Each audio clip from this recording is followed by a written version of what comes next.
to another episode of the Miracle Marketing Podcast, where we bring you interviews from business owners, celebrity guests, and hot topics. I'm your host, Brandon Adams, along with my co-host, super producer, Big Perryon. What's going on, my brother? Chilling, bro. How you doing? Doing great. How's everything going in the ATL? It's a beautiful day. It's gray, but gray is a beautiful color. There we go. We gotta always look on the bright side. So Yeah. everyone, make sure you hit the subscribe button. And if you would like to be a guest on the show, send us an email at amiraclepodcast@gmail.com. On today's show, we have a special guest. Her name is Miss Paula Lalanne.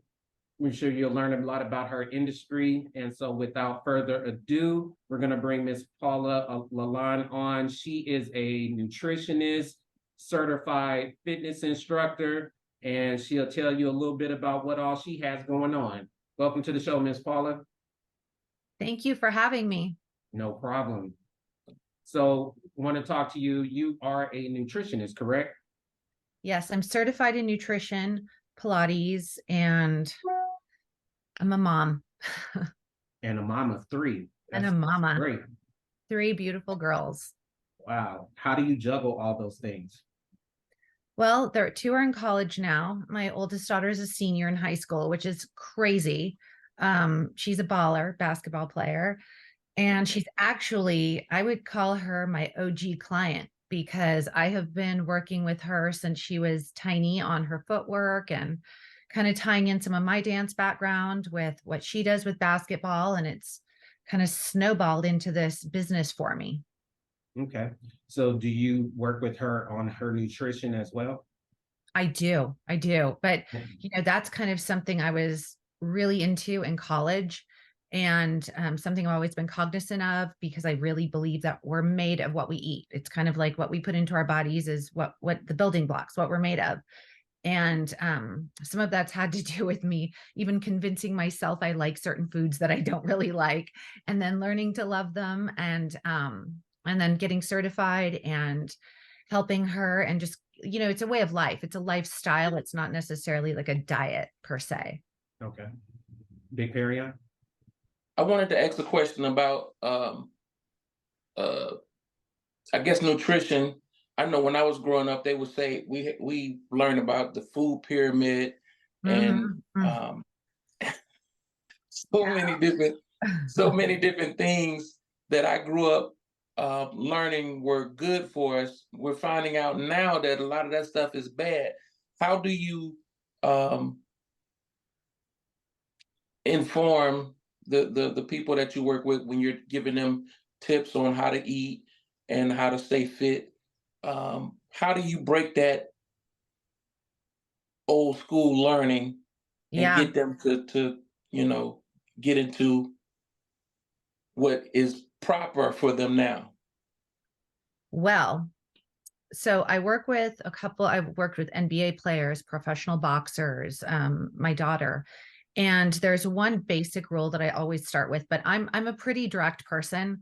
And so I think I had this one guy that I'm working with, and he's an NBA player, and he had come to a training session with me. And right after we got done training, he whipped out this like bag of those like cheese crackers with peanut butter in them that you get at the gas station that were actually great. This is where I'm going to go on my tangent, because they were kind of not the end of the world food 20 years ago, before genetically modified foods, before all of our foods were being altered and changed. And if you look in Europe and you look at the ingredient list, I always tell my clients, if you can't pronounce an ingredient on the label, it's not a food. It's a chemical.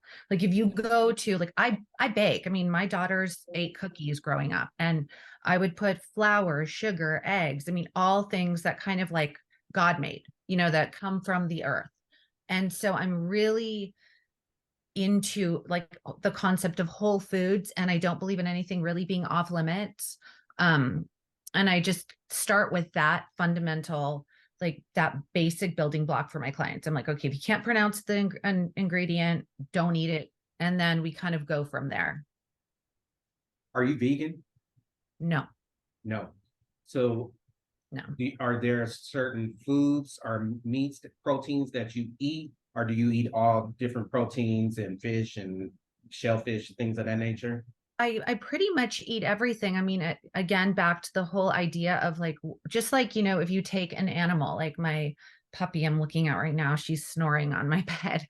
And, if she were in the wild, she would be, hunting down some animal and eating it, right? And we're all animals, and we need the basic, we need protein, we need roughage, we need fiber, we need, fruits, vegetables. Also, if you think about it, like seasonally, right now we have like pumpkins and different fall vegetables coming into season. So trying to eat things that are in season now, and then in the summer, more fruit, and just kind of like alternating our diet so it doesn't get so stale. I think that that's really important. I personally don't eat a lot of red meat. I'm not opposed to it. I just believe that it should be humanely processed. And so as long as I'm aware that and my body doesn't really handle it all that well because I've stayed away from it for so long. But I'm not opposed to it. Like, I think that we do need to eat. Some people handle red meat better. I also was a little bit into following the whole concept of eating right for your blood type. So a lot of people that are blood type O process protein better. And some people like myself, I'm a B positive. I process carbs better. I can handle carbs a little bit more. I'm not opposed to carbs. I just prefer them be in a more natural state, like, bread that doesn't sit on the shelf for 2 weeks and still look perfect. Like, if we want to have bread, I'm all for it. Just make sure that it's kind of like fresh the day you make it, made clean, and then, maybe isn't so great the next day, but yeah. Now, I'm reading over your bio, and you've been a regular on CBS, NBC, and Fox talking about health and beauty. How did that come about? Okay, so keeping it very real here. I was a stay-home mom. Originally I was a pre-med student in college, and then I was teaching aerobics in college, and I absolutely loved it. And that's kind of like more of what I do than the nutrition aspect. Nutrition aspect always comes into it. Like, I'm always like, I'll tell my clients, like, shoot me over everything you ate for 3 days. And don't hide the fact that you had a bite of like this or a bite of that, you had a bite of cake or whatever, everything. So we can break it down, because I don't believe in cutting anything out. Like, we have to be able to work with like what we're used to. But so I've always really been aware of the nutrition side, but the physical side has always just been like who I am, I guess is the best way to explain it. I was a runner through high school and a cheerleader, have a little bit of a dance background. And when I say dance background, I mean, like, I was probably the worst cheerleader, but I loved it and I had fun. So anyways, I can't tumble and do all that kind of fun stuff. But anyway, so I started teaching aerobics in college, loved it. And then had my first daughter, had a C-section, second daughter, C-section, third daughter. And I got my body back each time, even though I gained 50 pounds. Wow. And I really, then like women started coming up to me, like at, the park, at preschool, and they're like, how did you get back in shape? And I was super honest with them. I would, tell them everything that I did. And that, what happened was, I kind of was that go-to person for a lot of people when my girls were little, and always into makeup, always into, just the whole thing, health, beauty, wellness. And then kind of things didn't work out in my favor. Life kind of happened. I got separated, and I went from being a very privileged stay-home wife to having to live in a motel with my 3 kids. And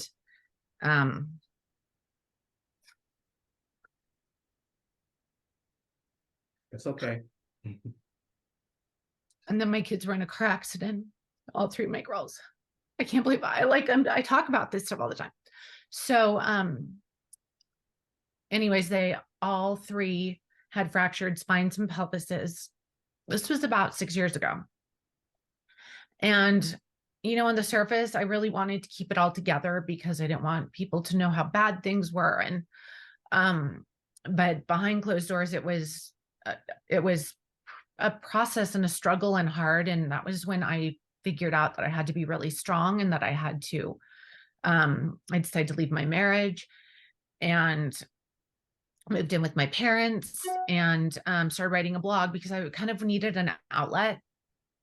And so I was like, you know what, I'd heard, it was interesting because I had grown up Catholic, but I was flipping through the TV one day, and this rabbi was on, and he said, give away information for free, expecting nothing in return, and watch how the universe pays you back.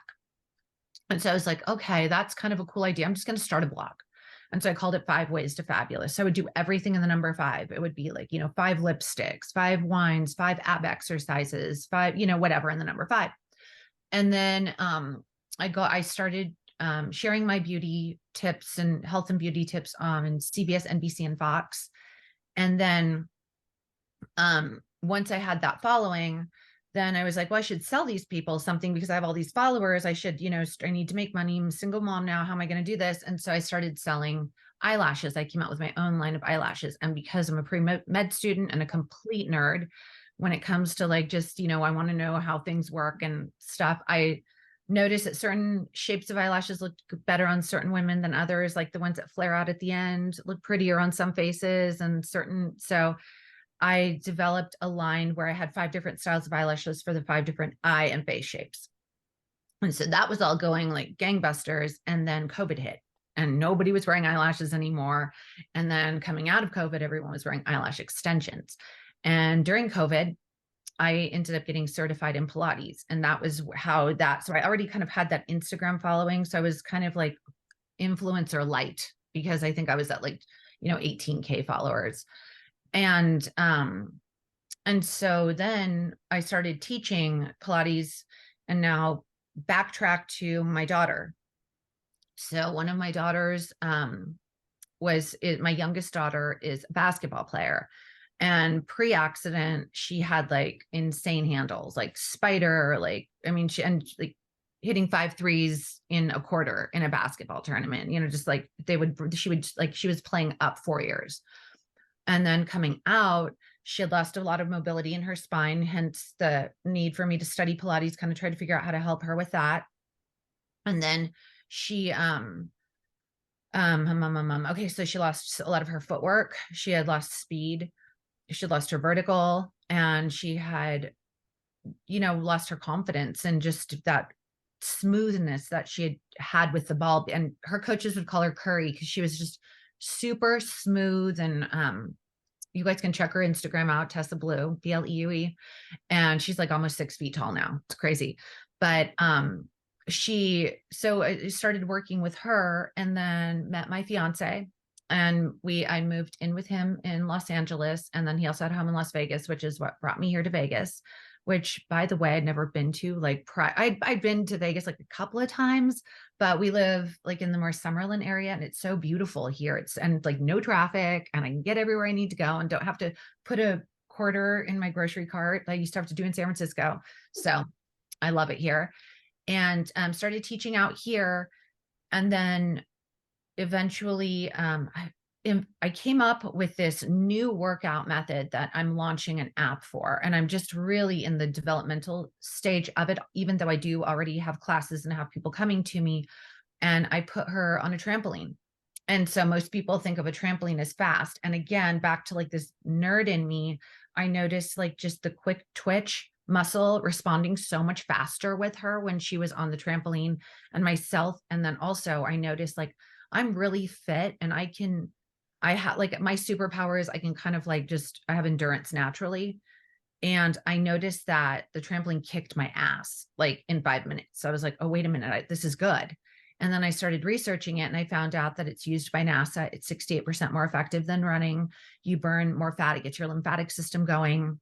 And because your body doesn't have time to turn carbohydrates into energy, it has to utilize your fat stores.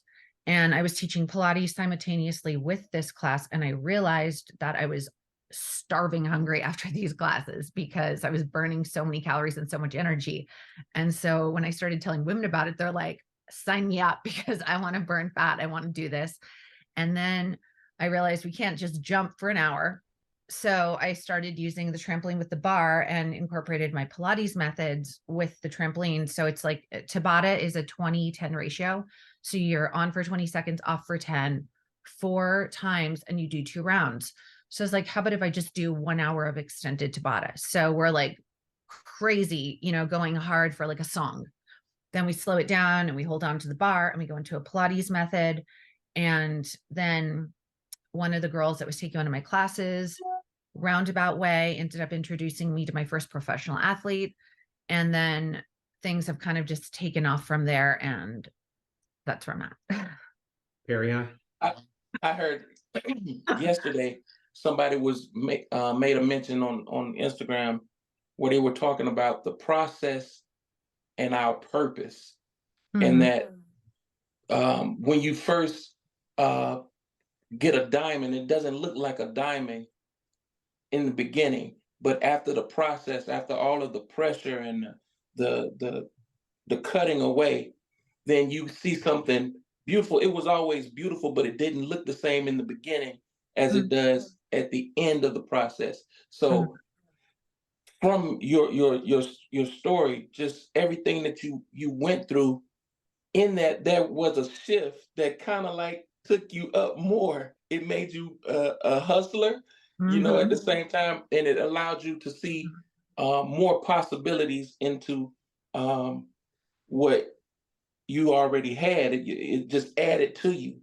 So it's just Mhm. like a diamond. You have so many different facets, so many different cuts to you now that you can go in any direction, whether it's in um, cosmetics Mhm. or in doing, you know, nutrition and fit. It's just a lot of things, even in just encouraging other women, other mothers, Mhm. and um, athletes, you know, just tell them that you don't stop just because there's a little pressure, there's a storm. There Yeah. are a lot of trees that are still standing now that went through hurricanes and everything, but they're still standing thousands of years later, you know. Mhm. So I applaud all mothers. I applaud you for everything that you've been through and who you are now. Thank Um, I want to ask you a question about when it comes to situations when we go through like a shutdown, like the pandemic. you. Mhm. How does nutrition look when we're not able to get to the grocery stores? How do we manage if we just have um, uh, canned goods, or you know, just things in the house? If there ever, God forbid, comes a point where we can't leave the home again, or go shopping, or there's some type of uh, something wrong with the water, or well, they're already making fake meat. How do we how do we stay healthy um, off the grid? Oh, that feels like a trick question. Because um I got to tell you, and by the way, thank you for everything you said. I want to add one Yeah. thing, just a kind of a side funny story is one of the things that has happened to me consistently with all the athletes I train is you get these big buff dudes, right? And Mhm. somehow they'll hear, you got to take this girl's class. That's all they hear, right? You got to take this woman's class or this person's class.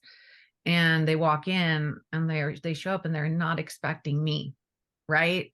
They're expecting somebody, probably that looks a little bit more buff, not like, a dancer, kind of more body type than, type more of a fitness type person. And then they get into the workout and we start doing stuff. And literally to a person, every one of these guys are like, this workout's the only workout that's ever made me pray to Jesus. And they all end up breaking. And it's just so funny. And it just cracks me up. And it creates a fun banter and bond with these guys because they're not expecting it. And them seeing me not stop and me not give up and me keep going fast. And I'm like, I've got 3 kids. What are you doing? Let's go faster.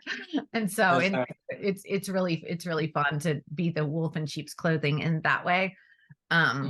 But okay, so back to your question. Oh, okay. So I'm definitely not a fan of canned goods because actually, what's interesting? Frozen food actually is considered the healthiest if you have to choose from things in the grocery store as opposed to a farmer's market, because those things are picked at the peak of freshness and then flash frozen. And okay. oftentimes, like they'll pick like a banana halfway around the world and it's green and then it ripens, on the truck or the boat or airplane or whatever. And then canned goods are, cooked down and have a lot of sodium in them. Although I'm not opposed to sodium. It's just the type of sodium. I'm more opposed to sugar. And that's a tough one. That is a tough one, because when you look at grams of sugar that people consume in a day, like, oh my gosh, I should have this stat. I've had it in my head before, but I want to say the average American has 63 pounds of sugar in a year or a month, or it's some like crazy number. And it should be like 10, and it used to be 10, something like that. Like, we're not eating grandma's steak and grandma's potatoes because there wasn't crap added to the soil and things like that. So canned food is one of my least favorite options. Frozen would be, first, and actually really inexpensive. Like, I buy a giant bag. I make my dog's food from scratch when I can. And I buy a huge bag at Costco of like frozen peas and carrots for like $2. I mean, it's like big.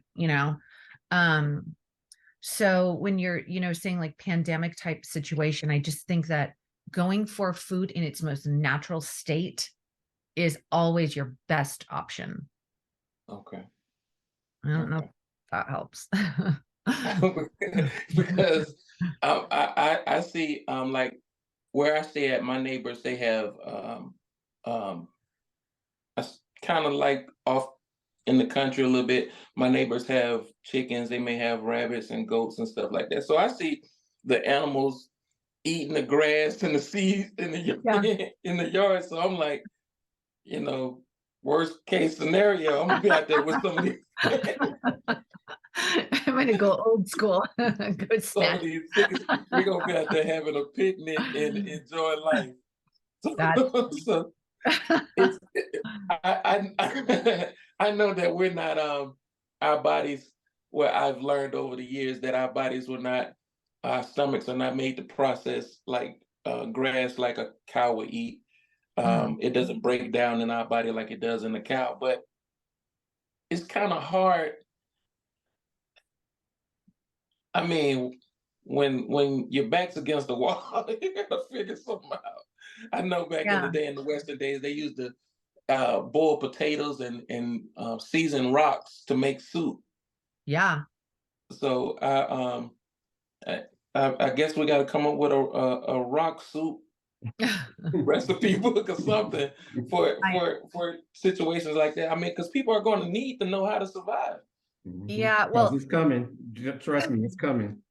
Yeah. Well, it's interesting because one of the things that is really difficult for people, like, it's, first of all, most food is cultural. I mean, even if it's, the American culture of your, Hispanic, Asian, Black, all of us have a different cultural style of eating and food. And I just read an interesting statistic that I thought would, like, it really hit home with me. Whatever foods that you've had before the age of 8 that were comfort foods to you, whether it be, cereal, soda, burger, McDonald's, grandma's cookies, whatever it is your brain is kind of like pre-wired to want and need that food. And you kind of will always gravitate towards it, which is why it's so important to set really good habits for children when they're little, and not given to, when you're at the grocery store and they want that candy. I mean, my kids, literally, I never, ever, ever gave them soda. I mean, first of all, can't tell you how much money I saved, right? They never drank soda, and I never bought them candy. I would buy occasionally, like, I'd buy granola bars or protein bars. And that was like, when we go to the movies, I'd pull that out of my purse and like, here's your treat. I baked. I mean, they had like real homemade cookies, but I didn't give them that kind of food. And I've noticed that it's hard, like, it's part of who they are. And my mom was that way with me. I'm very lucky. My mom was a nurse and she made everything from scratch, but damn if I don't still want me a cheese quesadilla with chicken that I had when I was little, and I crave it, and I still have it sometimes, or, ice cream or donuts, or, I mean, I think that it's important to keep, like, almost like if you're looking at like you're filling up a bank, right? And, you keep room in the bank for that margin of error, so that way, if you're eating good 80% of the time, that's still a B, right? And that 20%, you'd be surprised at how much you can get away with being satisfied. So. Well, we're running short of time, so I have a few things that we want to get in before the show. You work with a lot of professional athletes. Do you, because I know for like ball players compared to football players, they have a different type of workout because basketball is a lot more cardio. You're running up and down the court.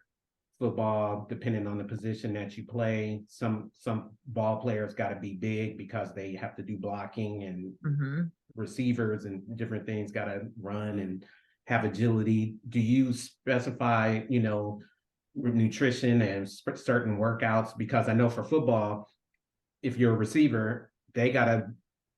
It's amazing to me how they have to stay in bounds to catch a ball and make their feet do the ballerina thing to still catch the ball while getting hit, which is so amazing to me. Is there a certain thing that you do, like yoga makes you very flexible, Pilates?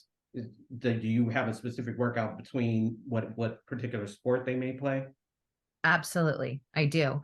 What I do is I analyze them. I, put them through a workout with me with some of my basic moves, and I can immediately spot their weaknesses, and I can immediately spot what needs to be worked on. Sometimes I'll watch game footage of them, or, if it's a boxer, I'll watch it with their match, and I'll know, like, immediately, like boxers, for instance, they've got to have footwork. They've got to be able to stay on their toes. They've got to be able to have that, like, when you throw a punch, right, you're using all these muscles like a rubber band. You want that flexible for that snap back. You need to have hip flexor strength. You need to have glute strength. And most athletes are actually quad dominant. So I work on that.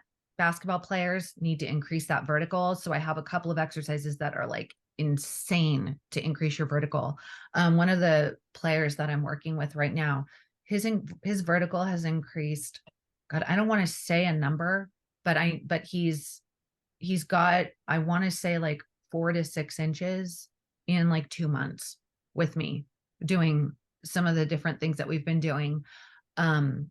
So yes, I absolutely. And then fast twitch muscle, you'd be shocked on the rebounder. There are certain exercises that I do that just get that muscle to respond. And then you want to create that muscle memory, and you want to create that balance. So I do a lot of long holds. I mean, like ridiculously long holds. Like I'll sit those guys in chair pose, and they're like, and then they call it Paula counting, because I'm like 1, 2, and so that goes on for a minute, and they're like, this is not real counting. I'm like, no, you're in my house right now. You So, yeah. That's hot. Your daughter, you said, plays basketball. Is your goal, and is her goal to get to the WNBA? it is, yes. Okay. Yeah, absolutely. And I definitely see that for her. She definitely had a couple of years of the, that setback from the accident, and then moving and COVID, and, like every other athlete had that same problem. But I've never met a kid with more determination and a stronger work ethic. I mean, she even beats me. Like the other morning, she came in my room. At 5 o'clock in the morning, she was going with one of the guys I'm training. NBA guys was picking her up at my house. They were going to go train together before school. And I was like, "You're crazy." I'm sleeping another hour. But yeah, she goes at it. She goes hard at it. And she takes all my Pilates classes. She swears by them. And she's been my best advocate, because, I'll walk in with her and they see her doing stuff and they're like, "Oh, okay." And she still has the same bad habits. Like, it's crazy. Every single basketball player does the same exact thing wrong in certain Pilates moves. Every single boxer, every single NFL. It's just funny how there are these habits that these athletes have. And then when you can see them, identify them, fix it, fix that weakness, what an improvement it makes in their game. I bet. So tell our viewers where they can follow you, where they can find you, where they can take your classes. We definitely want to, get them to get your information. Thank you. I appreciate that. Yes. So I'm working on an app right now, and I also just do private classes. I teach a couple of group classes, but I have a home studio that is a hot room, which I'm a huge advocate of, because you get 5% more body fat burn. You just get a deeper muscle workout. And then I do the private rebounder trampoline Pilates fitness classes. I do a lot of one-on-ones, but I'm ItFit by Paula on Instagram. So it's IITFIT by Paula on Instagram. And it's intense interval training fitness is what it stands for. And so it's like ItFit is kind of like, stretch it, work it, play it, where, just that whole kind of play on words. And that's where they can find me right now. And then eventually on my Instagram, I'll have a link to my website, but I don't have that yet. So, no problem. We just want to get out where they can find you right now. Are you on Twitter as well? Or should I say X? Okay. I was on Twitter with 5 Ways to Fabulous, and I just haven't converted it, and I need to link everything together. So I need to get a little bit better with my social media, but I also feel like that's like such an important thing for us to do, is like, it's so easy to be attached to our phone all the time. So I've been really trying to make an effort over these last couple of months to put it down and not be so attached to it, so I can focus on other things. And now I got to find a way to do it all. You need a publicist. Yes, for sure. All right. Well, we loved having you on the show. Perion, you got any final words? I just appreciate you, all the information that you've given us and our viewers, and look forward to seeing the app. Please, Apple TV. They're coming out with the virtual glasses. We need the app on that too. Oh yeah, that would be cool. So they could really get the up close and personal feel like the athletes you deal with. They can feel it and make it personal. I look forward to all those great things from you, and it was great having you on the show. Thank you so much. So much. Thank you guys. Thank you. We'll get this out to you, and we welcome you back anytime if you want to come back and share when you get that app going. And thank you everybody for tuning in to the A Miracle Marketing Podcast, and have a great day. Bye. Thank you. See you later. Thank you.